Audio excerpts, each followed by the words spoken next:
У Коцурев недjelju отриманий шаховський турнір «Коцур 2014», котрий організований на здогадування шведським председателем і змагателем шаховського клубу «Omladinac» з 100 mjesta. Toho roku posebno je posvećeni Sabo Dajko Vladimirovi i Sabo Dajko Julijanovi. Sabo Dajko Vladimir byl prvak Kocura na peršim organizovanim peršenstve 1946 roku, a jeho syn Sabo Dajko Julijan, jak sme ho volali Davy, on prek 40 roky bol baviač i član našого kluba.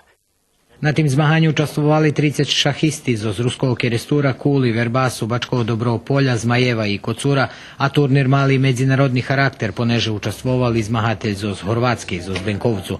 Posle 7 kolov, u kotrih partiji trvali po 30 minuti, trome bavijače mali jednake číslo bodoh, 5,5, ale po Bucholc metodi odlučene, že perše mesto zavžal Velemir Baletić z Verbasu, drugi bul Vladimir Lazor, kotri še zmahal za ekipu z Kocura, a trece mesto zavžal Verbaščan Milan Zlatić.